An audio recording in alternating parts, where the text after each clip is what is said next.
여러분, 천사들 중에서도 서열이 있다는 사실을 알고 계셨나요? 성경에는 수많은 천사들이 등장합니다. 하나님의 보좌 앞에서 찬양하는 천사들, 하나님의 말씀을 전하는 천사들, 그리고 하나님의 백성을 보호하는. 그런데 이 천사들 가운데서도 특별한 칭호를 받은 존재가 있습니다. 바로 대천사입니다. 성경 전체에서 대천사라는 칭호를 받은 존재는 단 한 명뿐이지요. 그의 이름은 미카엘입니다. 미카엘. 이 이름의 뜻이 무엇인지 아십니까? 그로는 기. 하나님과 같은 자가 누구냐? 이것이 그 이름의 의미입니다. 단순한 이름이 아니지요. 이 이름 자체가 하나의 선언이고 하나의 외침입니다. 어떤 존재도 하나님과 같을 수 없. 하나님의 주권과 영광에 도전하는 자가 누구냐? 미카엘의 이름은 바로 그 진리를 담고 있습니다. 그렇다면 미카엘은 성경에서 무엇을 했을까요? 그는 사탄과 직접 싸웠습니다. 모세의 시체를 두고 마귀와 다투었습니다. 다니엘이 3주간 금식하며 기도할 때 페르시아의 군주와 20일 동안 전쟁을 벌였습니다. 그리고 요한계시록에서는 하늘에서 용과 싸워 승리하는 모습이 기록되어 있지요. 이 이야기는 단순히 천사에 대한 이야기가 보이지 않는 영적 세계에서 벌어지는 전쟁에 대한 이야기입니다. 우리가 기도할 때 하늘에서는 무슨 일이 일어나는지, 우리가 믿음으로 싸울 때 우리 편에서 함께 싸우는 존재가 누구인지, 그리고 마지막 때에 하나님의 백성을 지킬 자가 누구인지에 대한 이야기입니다.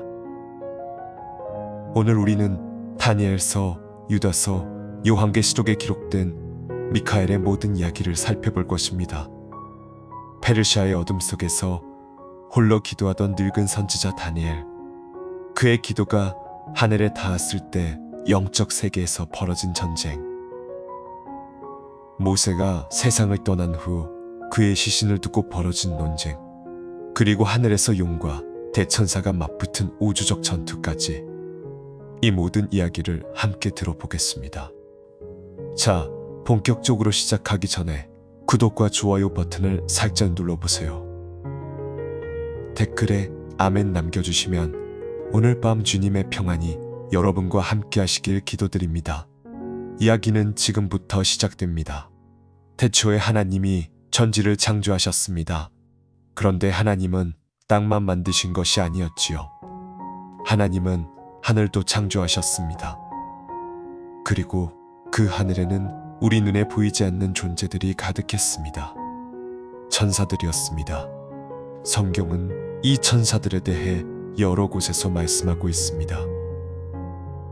그들은 하나님의 명령을 수행하는 사자들이었고 하나님의 보좌 앞에서 찬양하는 존재들이었으며 하나님의 백성을 보호하는 영들이었지요. 그런데 이 천사들이 모두 같은 위치에 있었던 것은 아니었습니다. 성경을 자세히 읽어보면 천사들 사이에도 서열과 질서가 있었다는 것을 알 수 있습니다. 어떤 천사들은 스랍이라 불렸고 어떤 천사들은 그룹이라 불렸습니다.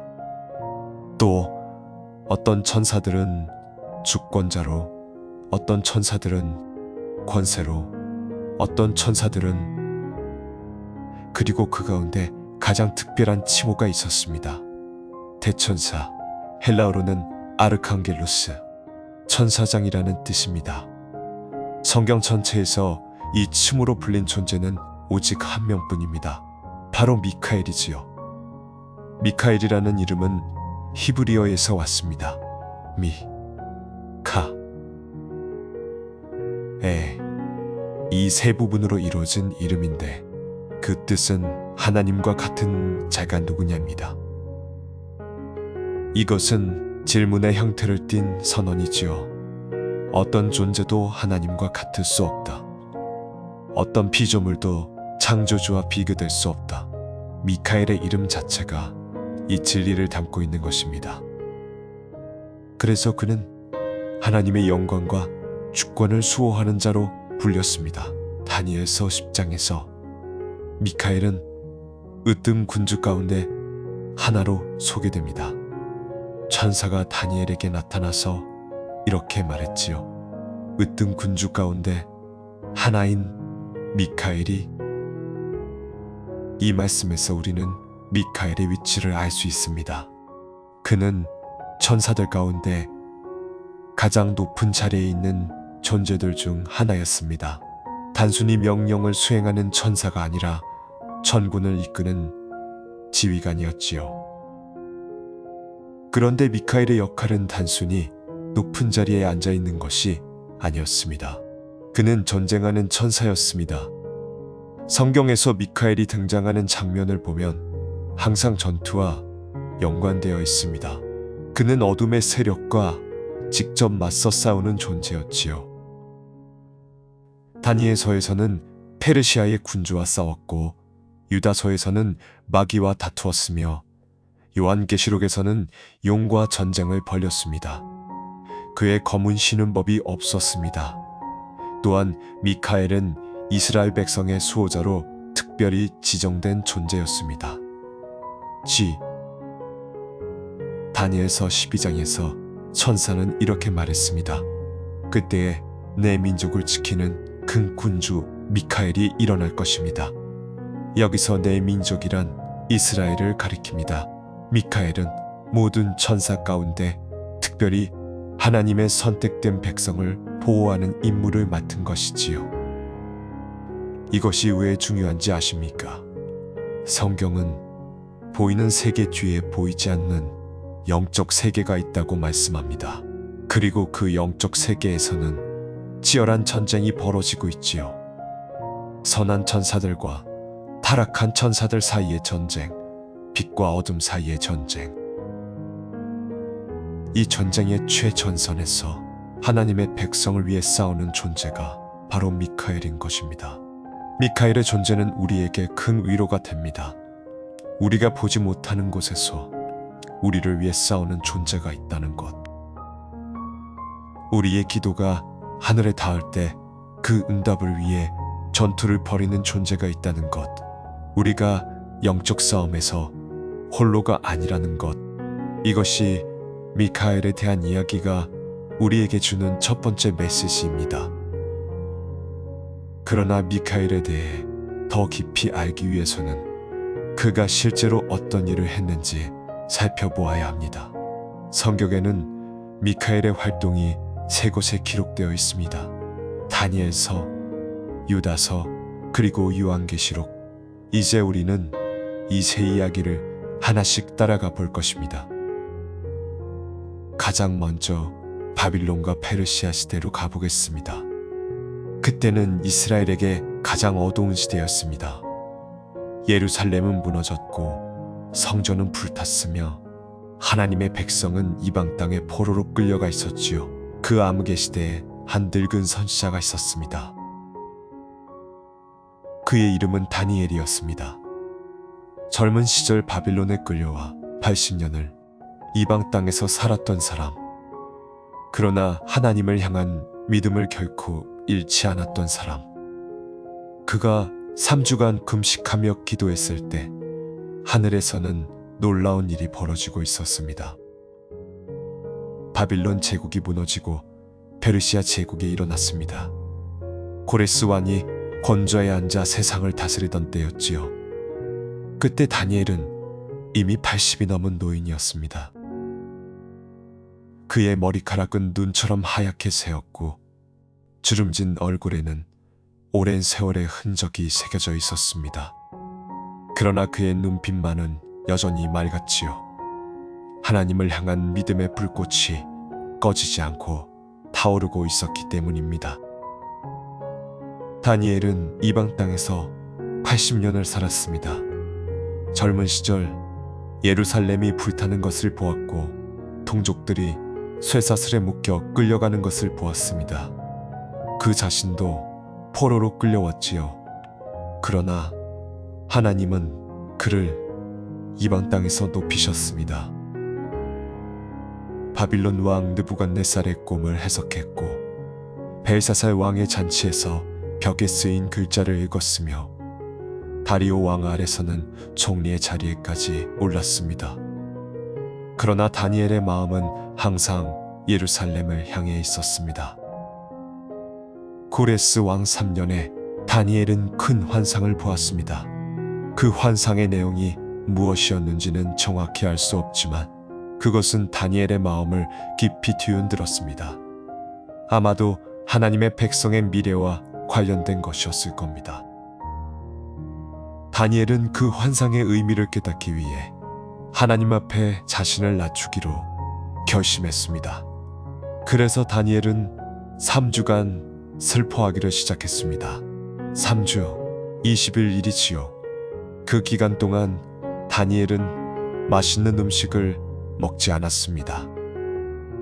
고기도 먹지 않았고 포도주도 마시지 않았습니다. 기름도 바르지 않았지요. 그는 오직 기도와 금식에만 전념했습니다. 늙은 몸으로 3주간 금식하는 것은 쉬운 일이 아니었습니다. 그러나 다니엘은 하나님의 응답을 간절히 원했습니다. 다니엘이 기도한 장소는 디그리스 강가였습니다. 큰 강이라고 불리는 그 강은 베르시아 땅을 가로질러 흐르고 있었지요. 강물 소리가 끊임없이 들려왔고 강가에는 버드나무들이 늘어서 있었습니다. 다니엘은 그 강가에 서서 기도했습니다. 아침에도 기도하고 낮에도 기도하고 밤에도 기도했습니다. 그의 입술에서는 끊임없이 기도가 흘러나왔지요. 그런데 이상한 일이 일어났습니다. 하나님의 응답이 오지 않는 것이었습니다. 다니엘은 하나님의 신실한 종이었습니다. 그가 기도할 때마다 하나님은 응답하셨지요. 사자굴에서도 하나님은 그를 구원하셨고 불 속에 던져진 새 친구들도 하나님은 건져내셨습니다. 그런데 이번에는 응답이 오지 않았습니다. 하루가 지나고 이틀이 지나고 일주일이 지나도 응답이 없었습니다. 다니엘의 몸은 점점 약해져 갔습니다. 금식으로 인해 피부는 메마르고 눈은 움푹 들어갔습니다. 그러나 그는 기도를 멈추지 않았습니다. 2주가 지나고 3주가 다 되어갈 때 다니엘은 거의 쓰러질 것 같았습니다. 그의 몸에는 더 이상 힘이 남아있지 않았지요. 그러나 그의 영혼은 여전히 하나님을 향해 부르짖고 있었습니다. 주여 들어주소서. 주여 응답해 주소서. 그리고 마침내 20일째 되는 날이 밝았습니다. 다니엘은 여전히 티그리스 강가에 서 있었습니다. 그때 다니엘의 눈앞에서 믿을 수 없는 일이 벌어졌습니다. 하늘에서 빛이 내려오기 시작한 것입니다. 처음에는 작은 빛이었지만 그 빛은 점점 커지더니 사람의 형체를 이루었습니다. 다니엘은 눈을 들어 그 존재를 바라보았습니다. 세마포 옷을 입은 사람이 거기 서 있었습니다. 그의 허리에는 우바스 정금띠가 둘러 있었지요. 그의 몸은 녹주석 같았고 얼굴은 번개 같았습니다. 눈은 불타는 횃불 같았고 발과 발은 빛나는 녹화 같았습니다. 그가 말할 때 그 소리는 많은 사람의 소리 같았지요. 다니엘은 그 모습을 보고 혼이 나가는 것 같았습니다. 온몸에 힘이 빠지고 얼굴빛이 변하여 시체처럼 창백해졌습니다. 다니엘과 함께 있던 사람들은 그 환상을 보지 못했습니다. 그러나 그들도 무언가 두려운 기운을 느꼈지요. 큰 떨림이 그들에게 임했고 그들은 도망쳐서 숨었습니다. 오직 다니엘만 홀로 남아 그 큰 환상을 보고 있었습니다. 그러나 그의 몸에는 힘이 하나도 남아있지 않았습니다. 그는 땅에 엎드려 잠들어 버렸지요. 그때 손 하나가 다니엘을 만졌습니다. 그 손길은 부드러웠지만 능력이 있었습니다. 다니엘은 손과 무릎으로 몸을 일으켰지요. 그때 천사가 말했습니다. 은총을 입은 사람 다니엘이여, 내가 내게 이르는 말을 깨닫고 일어서라. 나는 지금 내게 보냄을 받았노라. 다니엘은 떨면서 일어섰습니다. 천사는 계속 말했습니다. 두려워하지 말라 다니엘아. 네가 깨달으려고 하며 내 하나님 앞에 스스로 겸비케 하던 첫날부터 네 말이 들린 바 되었으므로 내가 네 말로 인하여 왔느니라. 다니엘의 마음이 뛰었습니다. 하나님은 첫날부터 그의 기도를 들으셨던 것입니다. 그렇다면 왜 응답이 20일이나 지체되었을까요? 천사는 그 이유를 설명해 주었습니다. 그 이유는 다니엘의 상상을 초월하는 것이었지요. 천사가 말했습니다. 그런데 페르시아 왕국의 군주가 나를 21일 동안 막았느니라. 다니엘은 처음에 그 말을 이해하지 못했습니다. 페르시아의 군주라면 고레스 왕을 말하는 것인가? 그러나 천사가 말하는 군주는 사람이 아니었습니다. 그것은 페르시아를 다스리는 어둠의 영적 존재였지요. 눈에 보이지 않는 영적 세계에서 페르시아를 지배하고 있는 악한 세력이었습니다. 다니엘이 기도하자 하나님은 즉시 응답하셨습니다. 천사를 보내 다니엘에게 메시지를 전하게 하셨지요. 그러나 그 천사가 하늘에서 땅으로 내려오는 길에 페르시아의 군주가 그를 막아선 것입니다. 보이지 않는 하늘에서 전쟁이 벌어진 것이지요. 그 전쟁은 21일 동안 계속되었습니다. 다니엘이 땅에서 금식하며 기도하는 동안 하늘에서는 천사와 어둠의 군주가 치열하게 싸우고 있었던 것입니다. 천사의 말을 들은 다니엘은 몸서리를 쳤습니다. 자신이 기도하는 동안 하늘에서 그토록 치열한 전쟁이 벌어지고 있었다니. 눈에 보이지 않는다고 해서 존재하지 않는 것이 아니었습니다. 영적 세계는 분명히 실제했고 그곳에서는 치열한 싸움이 벌어지고 있었죠. 다니엘의 기도 한 번이 하늘의 전쟁을 촉발시킨 것입니다. 천사는 계속해서 설명했습니다. 페르시아의 군주가 21일 동안 나를 막았느니라. 그런데 으뜸 군주 가운데 하나인 미카엘이 나를 도우러 왔느니라. 미카엘, 대천사 미카엘이 천사를 도우러 온 것이었습니다. 천사 혼자서는 페르시아의 군주를 이길 수 없었습니다. 그러나 미카엘이 합류하자 상황이 달라졌지요. 미카엘이 어떤 존재인지 생각해 보십시오. 그는 으뜸 군주들 가운데 하나였습니다. 천사들 중에서 가장 높은 위치에 있는 존재들 중 한 명이었지요.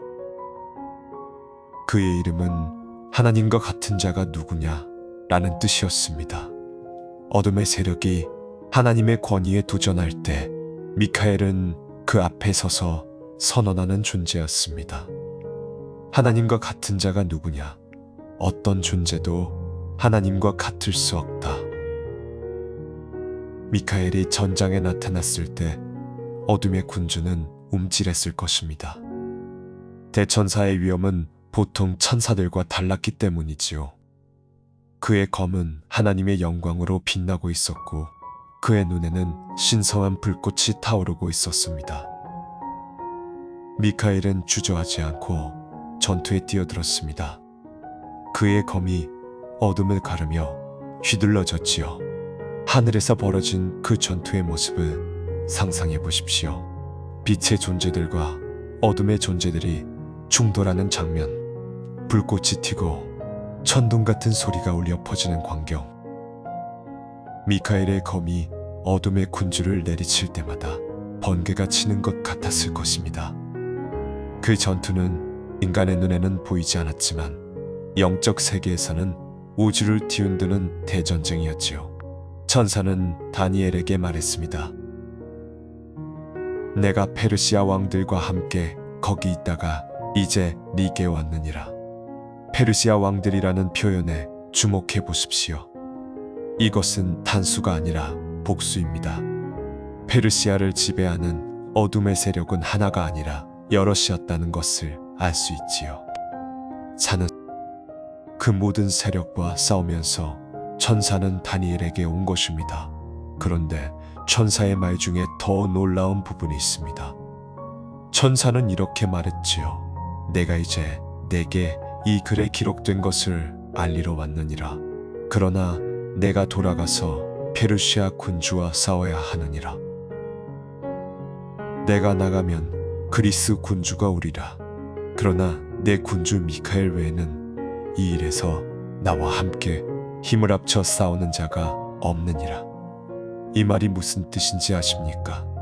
천사가 다니엘에게 메시지를 전한 후에도 전쟁은 끝나지 않는다는 것입니다. 천사는 다시 돌아가서 페르시아의 군주와 싸워야 했습니다. 그리고 페르시아가 끝나면 그리스의 군주가 또 나타날 것이었지요. 영적 전쟁은 끝이 없었습니다. 역사가 계속되는 한 빛과 어둠의 싸움도, 그러나 그 모든 전쟁에서 천사를 도울 수 있는 존재는 오직 미카엘 뿐이었습니다. 너희 군주 미카엘이라고 천사는 말했지요. 미카엘은 이스라엘의 수호자였습니다. 하나님의 선택된 백성을 보호하는 임무를 맡은 대천사였지요. 다니엘이 기도할 때 미카엘은 그 기도의 응답을 위해 싸웠습니다. 이스라엘이 위험에 처할 때 미카엘은 그들을 지키기 위해 나섰습니다. 이 이야기는 우리에게 기도의 중요성을 가르쳐 줍니다. 다니엘이 기도하지 않았다면 어떻게 되었을까요? 하늘의 전쟁은 일어나지 않았을 것입니다. 천사가 보내지지 않았을 것이고 미카엘도 싸우지 않았을 것이지요. 다니엘의 기도가 하늘을 움직인 것입니다. 그의 기도가 천사를 보내게 했고 대천사 미카엘을 전장에 나서게 했습니다. 또한 이 이야기는 기도가 응답되지 않는 것처럼 보일 때도 포기하지 말라고 가르쳐 줍니다. 다니엘은 21일 동안 응답을 받지 못했습니다. 그러나 하나님은 첫날부터 그의 기도를 들으셨지요. 응답이 지체된 것은 하나님이 듣지 않으셔서가 아니었습니다. 영적 세계에서 전쟁이 벌어지고 있었기 때문이었지요. 만약 다니엘이 중간에 기도를 포기했다면 어떻게 되었을까요? 다니엘은 3주간 금식하며 기도를 계속했습니다. 힘들고 지쳤지만 포기하지 않았지요. 그리고 마침내 응답을 받았습니다. 천사가 나타나서 그에게 하나님의 말씀을 전해 주었고 미래에 일어날 일들을 알려주었습니다. 다니엘의 인내가 승리한 것입니다. 천사는 다니엘에게 많은 것을 알려주었습니다. 앞으로 페르시아에 일어날 일들, 그리스가 일어날 것, 그리고 마지막 때에 일어날 일들까지. 그 환상들은 다니엘서 11장과 12장에 기록되어 있지요. 그 가운데 미카엘에 대한 예언이 또 한 번 등장합니다.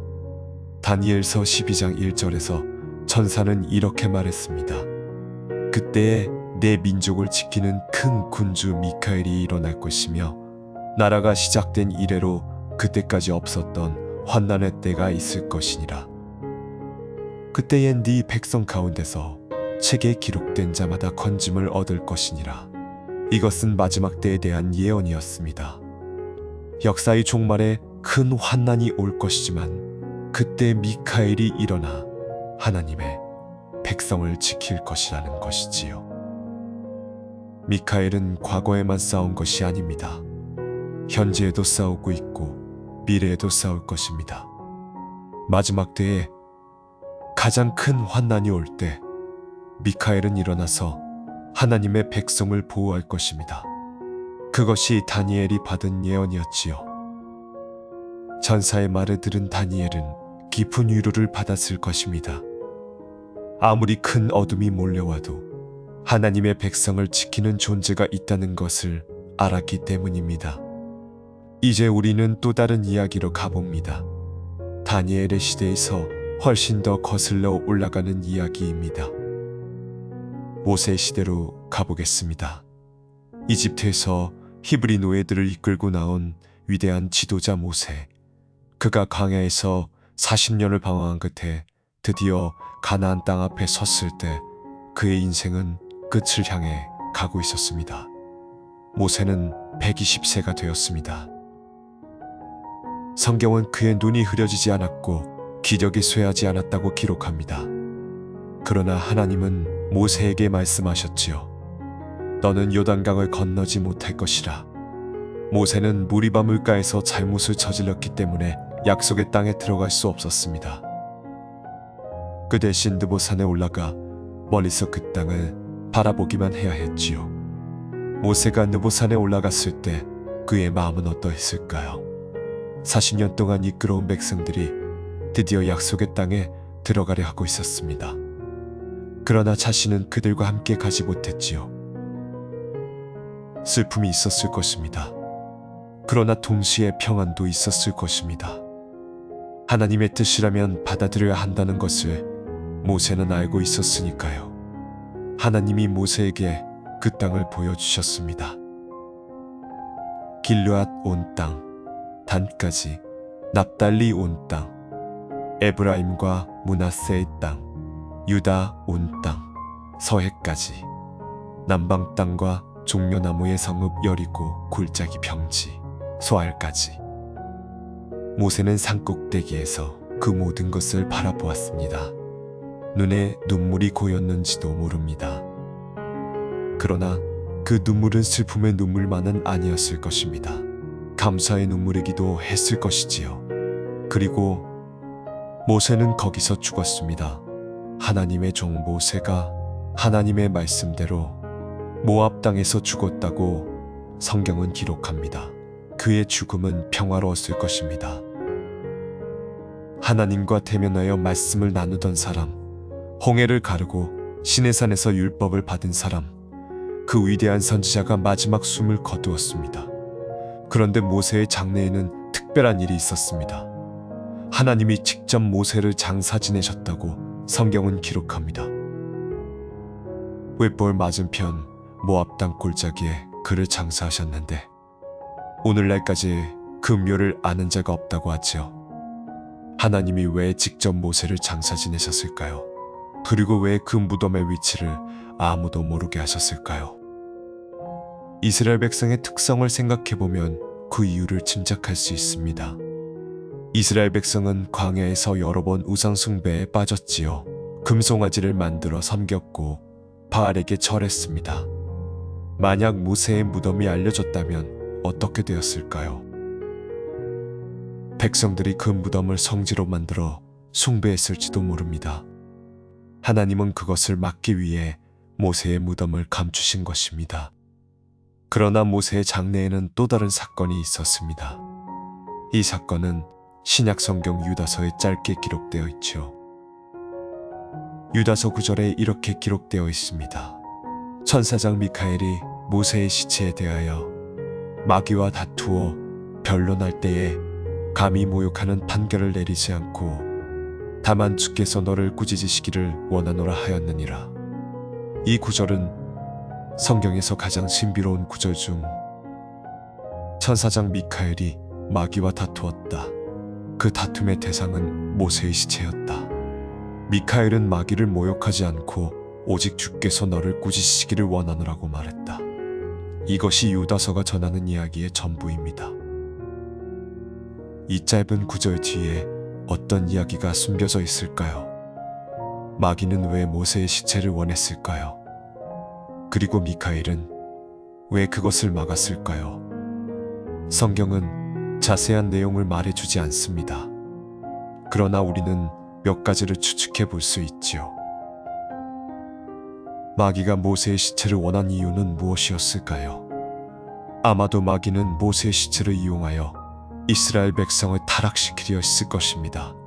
모세의 무덤을 이스라엘에게 알려주어 그들이 우상 숭배에 빠지게 만들려 했을 수도 있지요. 또는 모세가 평생 저지른 죄들을 들어 그의 시체에 대한 권리를 주장했을 수도 있습니다. 마귀는 항상 정죄하는 자이니까요. 미카엘이 마귀와 다투었다고 성경은 말합니다. 다투다라는 단어는 법적인 논쟁을 의미하기도 합니다.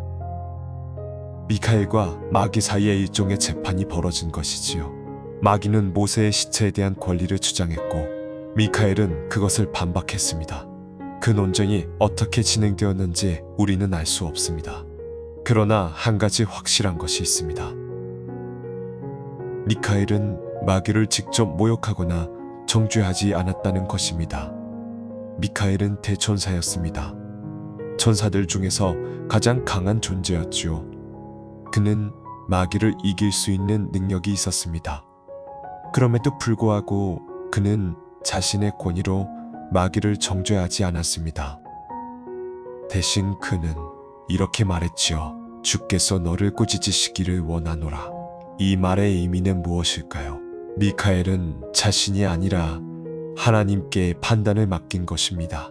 아무리 대천사라 해도 그는 피조물에 불과했습니다. 최종적인 심판권은 하나님께만 있었지요. 미카엘은 그것을 알고 있었습니다. 그래서 그는 하나님의 권위에 의지했습니다. 주께서 심판하실 것이다. 주께서 결정하실 것이다. 이것은 우리에게도 중요한 교훈을 줍니다. 우리는 종종 악한 것에 맞서 싸울 때 우리 자신의 힘과 권위에 의지하려 합니다. 그러나 미카엘조차도 자신의 권위를 사용하지 않았습니다. 그는 하나님의 권위에 의지했지요. 우리도 마찬가지입니다. 영적 싸움에서 승리하는 길은 우리 자신을 높이는 것이 아니라 하나님을 높이는 것입니다. 마귀와의 논쟁에서 미카엘이 승리했다는 것은 분명합니다. 하나님이 모세를 장사진에 졌고 그 무덤은 아무도 모르는 곳에 감추어졌기 때문이지요. 마귀의 계획은 실패했습니다. 미카엘이 모세의 시체를 지켜낸 것입니다. 그것은 단순히 시체를 지킨 것이 아니었습니다. 이스라엘 백성을 우상 숭배의 유혹에서 지킨 것이었죠. 모세의 시체를 둘러싼 이 다툼은 많은 것을 보여줍니다. 영적 세계에서는 우리가 알지 못하는 사이에 많은 전쟁이 벌어지고 있습니다. 마귀는 항상 하나님의 백성을 타락시킬 기회를 노리고 있지요. 그러나 하나님은 미카엘 같은 존재들을 통해 그의 백성을 보호하고 계십니다. 이 이야기는 또한 미카엘의 성품을 보여줍니다. 그는 강한 존재였지만 교만하지 않았습니다. 그는 자신의 권위를 내세우지 않고 하나님의 권위에 의지했지요. 그것이 진정한 강함입니다. 힘이 있으면서도 겸손한 것, 능력이 있으면서도 하나님께 의지하는 것, 미카엘은 그런 존재였습니다. 그러나 미카엘의 가장 큰 싸움은 아직 오지 않았습니다. 유다서에 기록된 모세의 시체를 둘러싼 다툼은 전초전에 불과했지요. 미카엘과 마귀 사이의 진정한 대결은 요한계시록에 기록되어 있습니다. 하늘에서 벌어진 전쟁, 용과 대천사의 최후의 결전, 그 이야기로 가보겠습니다. 하늘에서 전쟁이 일어났습니다. 요한계시록 12장에 기록된 이 전쟁은 성경에서 가장 장엄한 전투 중 하나입니다. 이 전쟁의 주인공은 미카엘이었습니다. 그리고 그의 적은 용이었지요. 옛뱀, 마귀, 사탄이라 불리는 그 존재였습니다. 요한은 pat모섬에서 로마 제국의 박해로 인해 섬에 유배된 그는 주인 아래 성령에 감동되어 하늘의 문이 열리는 것을 보았지요. 그리고 거기서 놀라운 광경을 목격했습니다. 하늘에서 전쟁이 벌어지고 있었습니다. 그 전쟁의 시작은 한 표적이었습니다. 하늘에 큰 표적이 나타났는데 해를 입은 한 여자가 있었죠. 그 발 아래에는 달이 있었고 그 머리에는 12별의 관이 있었습니다. 이 여자는 아이를 베어 잉태하고 해산의 고통으로 부르짖고 있었죠. 이 여자가 누구인지에 대해서는 여러 해석이 있습니다만 많은 학자들은 이것이 이스라엘 혹은 하나님의 백성을 상징한다고 봅니다. 또 다른 표적이 하늘에 나타났습니다. 큰 붉은 용이었지요. 그 용은 머리가 7이고 뿔이 10이며 그 여러 머리에는 7 왕관이 있었습니다. 그 꼬리가 하늘의 별 3분의 1을 끌어다가 땅에 던졌지요. 이 용은 해산하려 하는 그 여자 앞에 서서 그가 해산하면 그 아이를 삼키려고 기다리고 있었습니다. 여자가 아들을 낳았습니다. 이 아들은 장차 철장으로 만국을 다스릴 남자였지요. 많은 학자들은 이것이 예수 그리스도를 가리킨다고 해석합니다. 그 아이는 하나님과 그 보좌 앞으로 올려졌고 용은 그 아이를 삼키지 못했지요. 여자는 광야로 도망갔습니다. 거기에 하나님께서 예비하신 곳이 있었기 때문입니다. 그리고 바로 그때 하늘에서 전쟁이 일어났습니다. 요한계시록 12장 7절부터 9절까지의 말씀입니다. 하늘에 전쟁이 있으니 미가엘과 그의 사자들이 용과 더불어 싸울세 용과 그의 사자들도 싸우나 이기지 못하여 다시 하늘에서 그들이 있을 곳을 얻지 못한지라. 큰 용이 내쫓기니 옛 뱀 곧 마귀라고도 하고 사탄이라고도 하며 온 천하를 꿰는 자라. 그가 땅으로 내쫓기니 그의 사자들도 그와 함께 내쫓기니라. 미카엘과 그의 사자들이 용과 싸웠습니다. 용의 편에도 사자들이 있었지요. 빛의 군대와 어둠의 군대가 충돌한 것입니다. 그 전쟁의 규모는 상상을 초월했을 것입니다. 하늘 전체가 전장이 되었지요. 미카엘의 검이 어둠을 가르고 용의 불길이 하늘을 태웠을 것입니다. 천사들의 함성과 타락한 천사들의 비명이 우주에 울려 퍼졌을 것이지요. 그 전쟁은 얼마나 오래 계속되었을까요? 성경은 그 시간을 알려주지 않습니다. 그러나 결과는 분명했지요. 용이 패배했습니다. 용과 그의 사자들은 이기지 못하여 다시 하늘에서 그들이 있을 곳을 얻지 못했다고 성경은 기록합니다. 그들은 하늘에서 쫓겨났습니다. 미카엘이 어떻게 용과 싸웠는지 상상해 보십시오. 그 이름의 의미를 기억하십니까? 하나님과 같은 자가 누구냐? 미카엘은 그 이름을 외치며 싸웠을 것입니다. 용이 하나님의 권위에 도전할 때마다 미카엘은 선언했을 것이지요. 하나님과 같은 자가 누구냐? 어떤 피조물도 창조주와 같을 수 없다. 용은 태초부터 하나님의 자리를 탐냈던 존재입니다. 이사야서에 기록된 바에 따르면 그는 하늘에 올라가겠다. 지극히 높은 자와 같아지겠다고 말했지요. 바로 그 교만 때문에 그는 타락한 것입니다. 미카엘의 이름은 바로 그 교만에 대한 대답이었습니다. 하나님과 같은 자가 누구냐? 아무도 하나님과 같을 수 없다. 미카엘은 그 진리를 선포하며 싸웠습니다. 그리고 승리했지요. 용은 땅으로 내쫓겼습니다. 그의 사자들, 곧 타락한 천사들도 함께 내쫓겼습니다. 하늘은 정화되었고 어둠의 세력은 더 이상 하늘에 있을 곳이 없게 되었지요. 그때 하늘에서 큰 음성이 났습니다. 이제 우리 하나님의 구원과 능력과 나라와 또 그의 그리스도의 권세가 나타났으니 우리 형제들을 참수하던 자 곧 밤낮 우리 하나님 앞에서 참수하던 자가 쫓겨났고 또 우리 형제들이 어린 양의 피와 자기들이 증언하는 말씀으로써 그를 이겼나니 그들은 죽기까지 자기들의 생명을 아끼지 아니하였도다. 이 음성이 말하는 것을 들어보십시오. 용은 형제들을 참수하던 자였습니다. 밤낮 하나님 앞에서 하나님의 백성을 고발하던 존재였지요. 구약 성경 욥기를 생각해 보십시오. 사탄이 하나님 앞에 나아가 욥을 고발하는 장면이 있습니다. 그것이 사탄의 일이었지요. 하나님의 백성의 죄를 들어 그들을 정죄하고 고발하는 것. 그러나 이제 그 참수하는 자가 쫓겨났습니다. 미카엘과 그의 천사들이 용을 하늘에서 내쫓은 것이지요.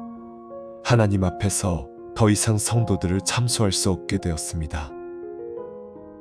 이것이 미카엘의 승리의 의미입니다. 단순히 적을 물리친 것이 아니라 하나님의 백성을 고발하던 자를 쫓아낸 것이지요. 그 하늘의 음성은 계속됩니다.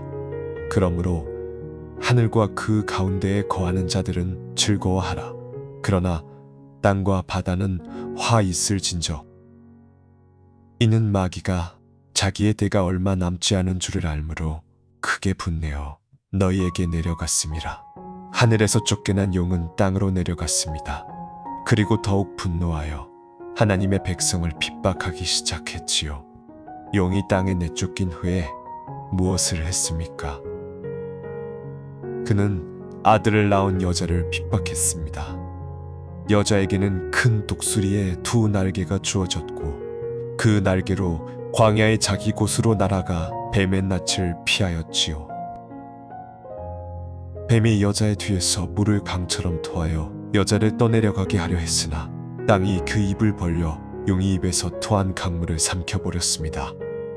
용은 여자에게 분노하여 가서 여자의 남은 자손 곧 하나님의 계명을 지키며 예수의 증거를 가진 자들과 싸우려고 했습니다. 이것이 요한계시록이 말하는 영적 전쟁의 실상입니다. 용은 패배했지만 완전히 멸망하지는 않았습니다. 그는 여전히 땅에서 활동하며 하나님의 백성을 핍박하고 있지요. 그러나 승리는 이미 결정되었습니다. 미카엘이 용을 하늘에서 내쫓았을 때 전쟁의 결과는 이미 정해진 것입니다. 용은 패배했습니다. 그리고 그는 자기의 때가 얼마 남지 않은 줄을 알고 있지요. 그래서 그토록 분노하는 것입니다. 패배한 적이 마지막 발악을 하는 것이지요. 이 진리는 우리에게 큰 위로가 됩니다. 우리가 살아가면서 영적 공격을 받을 때, 어둠의 세력이 우리를 핍박하는 것처럼 느껴질 때 기억해야 합니다. 적은 이미 패배했습니다. 미카엘이 그를 하늘에서 내쫓았지요. 그가 아무리 날뛰어도 그것은 패배한 적의 마지막 발악에 불과합니다. 미카엘의 승리는 또한 하나님의 백성의 승리입니다. 하늘의 음성이 말했지요. 우리 형제들이 어린 양의 피와 자기들이 증언하는 말씀으로써 그를 이겼나니. 성도들은 어린 양, 곧 예수 그리스도의 피로 말미암아 승리합니다. 그리고 자신들이 증거하는 말씀으로 승리하지요. 미카엘이 하늘에서 싸웠다면 성도들은 땅에서 싸웁니다. 그 무기는 어린 양의 피와 증거의 말씀입니다. 요한계시록의 이 환상은 단순히 과거에 일어난 사건만을 말하는 것이 아닙니다. 이것은 또한 미래에 일어날 사건을 예언하는 것이기도 하지요. 마지막 때에 미카엘은 다시 일어날 것입니다. 다니엘서 12장의 예언을 기억하십니까? 그때에 내 민족을 지키는 큰 군주 미카엘이 일어날 것이라고 했지요. 마지막 때에 전례 없는 환난이 올 것입니다. 나라가 시작된 이래로 그때까지 없었던 환난이라고 다니엘서는 말합니다. 그러나 그때 미카엘이 일어날 것입니다. 하나님의 백성을 지키기 위해 책에 기록된 자마다 건짐을 얻을 것입니다. 미카엘은 그 마지막 전쟁에서도 하나님의 백성 편에 서서 싸울 것입니다. 이것이 미카엘의 역할입니다. 과거에도 현재에도 미래에도 그는 다니엘이 기도할 때 그의 응답을 위해 싸웠고 모세의 시체를 두고 마귀와 다투었으며 하늘에서 용과 전쟁을 벌여 승리했습니다. 그리고 마지막 때에 다시 일어나 하나님의 백성을 보호할 것입니다. 미카엘의 이야기는 우리에게 보이지 않는 영적 세계의 실제를 상기시켜 줍니다. 우리 눈에 보이는 것만이 전부가 아닙니다. 보이지 않는 영역에서 치열한 전쟁이 벌어지고 있지요. 그러나 우리는 두려워할 필요가 없습니다. 하나님은 미카엘 같은 존재들을 통해 그의 백성을 보호하고 계시기 때문입니다. 미카엘에 대한 모든 성경 구절을 살펴보았습니다. 이제 우리는 이 이야기들을 통해 미카엘이 어떤 존재인지 더 깊이 이해할 수 있게 되었습니다. 그의 특성을 정리해 보겠습니다. 첫째, 미카엘은 대천사입니다. 성경에서 대천사라는 칭호로 불린 유일한 존재이지요. 그는 천사들 가운데 가장 높은 위치에 있는 존재들 중 하나입니다. 으뜸 군주 가운데 하나라고 다니엘서는 표현합니다. 천군의 지휘관, 하늘 군대의 장수, 그것이 미카엘의 위치입니다. 둘째, 미카엘은 전사입니다. 그는 평화롭게 하늘에 앉아있는 존재가 아닙니다. 그는 싸우는 존재이지요. 페르시아의 군주와 싸웠고 모세의 시체를 두고 마귀와 다투었으며 하늘에서 용과 전쟁을 벌였습니다. 어둠의 세력이 나타나는 곳에 미카엘의 검도 나타납니다. 셋째, 미카엘은 이스라엘의 수호자입니다. 내 민족을 지키는 큰 군주라고 다니엘서는 말합니다. 하나님은 미카엘에게 특별히 그의 선택된 백성을 보호하는 임무를 맡기셨습니다. 다니엘이 기도할 때 응답을 가져온 것도 미카엘이었고 마지막 때 일어나 하나님의 백성을 지킬 자도 미카엘입니다. 넷째, 미카엘은 겸손합니다. 이것은 유다서의 이야기에서 분명히 드러납니다. 미카엘은 마귀와 다툴 때 자신의 권위로 마귀를 정죄하지 않았습니다. 대신 주께서 너를 꾸짖으시기를 원하노라고 말했지요. 아무리 강한 존재라 해도 그는 하나님의 권위 앞에 자신을 낮추었습니다. 이 마지막 특성은 특별히 주목할 만합니다. 미카엘은 대천사입니다.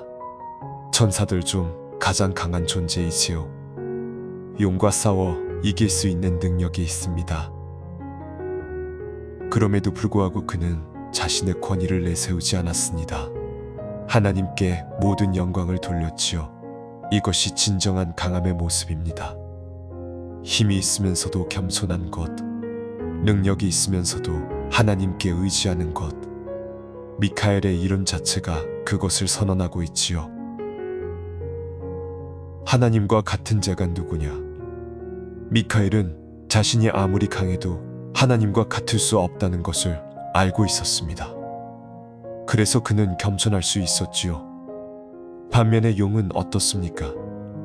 용은 하나님과 같아지려고 했습니다.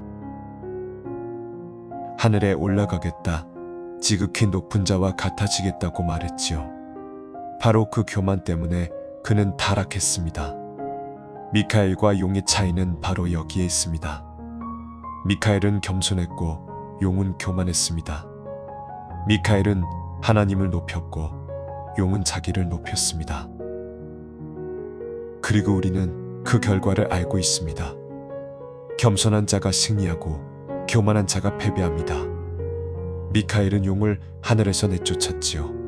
하나님을 높이는 자가 높아지고 자기를 높이는 자가 낮아집니다. 이것이 천국의 원리입니다. 미카엘의 이야기는 또한 영적 전쟁의 실제를 보여줍니다. 성경은 우리가 혈과 육을 상대로 싸우는 것이 아니라고 말합니다. 정사와 권세와 이 어둠의 세상 주관자들과 하늘에 있는 악의 영들을 상대로 싸운다고 하지요. 이것이 현실입니다. 보이지 않는 영적 세계에서 전쟁이 벌어지고 있습니다. 그러나 우리는 혼자가 아닙니다. 미카엘과 그의 천사들이 우리 편에서 싸우고 있습니다. 하나님은 천사들을 보내어 구원받을 상속자들을 위해 섬기게 하십니다. 다니엘이 기도했을 때 미카엘이 그를 위해 싸웠던 것처럼 오늘날에도 하나님은 그의 천사들을 통해 그의 백성을 보호하고 계십니다. 물론 우리의 궁극적인 승리는 미카엘에게서 오는 것이 아닙니다. 요한계시록의 하늘 음성이 말했던 것을 기억하십니까? 우리 형제들이 어린 양의 피와 자기들이 증언하는 말씀으로써 그를 이겼나니 승리의 근원은 어린 양 곧 예수 그리스도입니다. 그분의 피가 우리를 죄에서 씻어주시고 그분의 말씀이 우리에게 능력을 주십니다. 강력한 도구이지만 여전히 도구입니다. 진정한 영광은 하나님께 있습니다. 미카엘 자신도 그것을 알고 있었지요. 그래서 그의 이름이 하나님과 같은 자가 누구냐인 것입니다. 미카엘은 자기 자신이 아니라 하나님을 가리키는 존재입니다. 이러한 미카엘의 모습은 우리에게 중요한 교훈을 줍니다. 우리도 영적 싸움에서 겸손해야 합니다. 우리 자신의 힘을 의지하지 말고 하나님의 능력을 의지해야 합니다. 우리 자신의 지혜를 자랑하지 말고 하나님의 지혜를 구해야 합니다. 미카엘처럼 주께서 꾸짖으시기를 원하노라고 고백할 수 있어야 합니다. 또한 우리는 기도의 능력을 믿어야 합니다. 다니엘의 이야기가 그것을 분명히 보여주지요. 다니엘이 기도했을 때 하늘에서 전쟁이 일어났습니다. 천사가 보내졌고 미카엘이 싸웠습니다. 우리의 기도 하나하나가 영적 세계에 영향을 미칩니다. 기도는 헛되지 않습니다. 미카엘의 이야기는 아직 끝나지 않았습니다. 다니엘서의 예언에 따르면 그때에 내 민족을 지키는 큰 군주 미카엘이 일어날 것입니다. 마지막 때에 미카엘은 다시 일어날 것이지요. 나라가 시작된 이래로 그때까지 없었던 환난이 올 것이지만 미카엘이 하나님의 백성을 지킬 것입니다. 이 예언은 우리에게 큰 위로가 됩니다. 세상이 아무리 어두워져도 핍박이 아무리 심해져도 우리는 혼자가 아닙니다. 미카엘이 우리 편에 서 있습니다. 그리고 무엇보다 하나님이 우리와 함께 하십니다. 미카엘의 존재는 보이지 않는 영역에서 일어나는 일들에 대해 우리에게 알려줍니다. 우리가 기도할 때 하늘에서 무슨 일이 일어나는지, 우리가 믿음으로 싸울 때 누가 우리 편에서 싸우는지, 미카엘의 이야기는 그 커튼을 살짝 열어 보여주는 것이지요. 오늘 우리가 살펴본 것은 다니엘서, 유다서, 요한계시록에 기록된 미카엘의 모든 이야기였습니다. 다니엘의 기도 응답을 위해 페르시아의 군주와 싸운 이야기, 모세의 시체를 두고 마귀와 다툰 이야기, 그리고 하늘에서 용과 전쟁을 벌여 이 모든 이야기를 통해 우리는 미카엘이 어떤 존재인지 알게 되었습니다. 대천사 미카엘, 천사들 중 가장 강한 존재, 하나님의 백성을 지키는 큰 군주, 용과 싸워 이긴 천사, 그러나 무엇보다 겸손하게 하나님의 권위에 복종하는 존재. 하나님과 같은 자가 누구냐? 라는 이름을 가진 천사. 그의 이야기는 우리에게 용기와 위로를 줍니다. 우리가 기도할 때 그 기도는 하늘에 닿습니다. 응답이 지체되는 것처럼 보여도 하늘에서는 무언가가 일어나고 있습니다. 미카엘 같은 존재들이 우리를 위해 싸우고 있지요. 우리가 영적 공격을 받을 때 어둠의 세력이 우리를 핍박하는 것처럼 느껴질 때 기억해야 합니다. 적은 이미 패배했습니다. 미카엘이 용을 하늘에서 내쫓았지요. 그리고 마지막 때가 오면 미카엘은 다시 일어날 것입니다. 그때 내 민족을 지키는 큰 군주 미카엘이 일어날 것이라는 예언대로 환난의 때가 와도 우리는 두려워하지 않습니다. 하나님이 우리와 함께 하시고 미카엘이 우리를 지키기 때문입니다. 오늘 우리는 대천사 미카엘의 비밀을 함께 살펴보았습니다. 성경 곳곳에 흩어져 있던 그에 대한 기록들을 하나로 모아 그의 전체 이야기를 들어보았죠. 다니엘이 3주간 금식하며 기도했을 때 페르시아의 군주와 20일 동안 싸워 승리를 가져온 대천사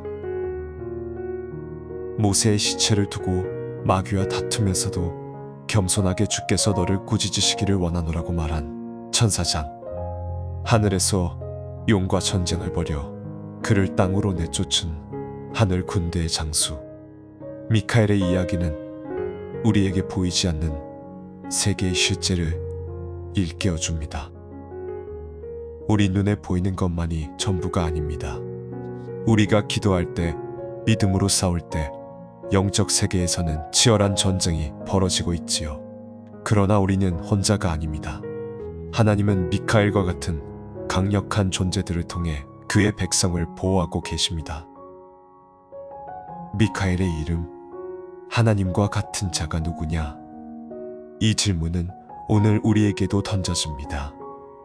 어떤 존재도, 어떤 세력도, 어떤 상황도 하나님과 같을 수 없습니다.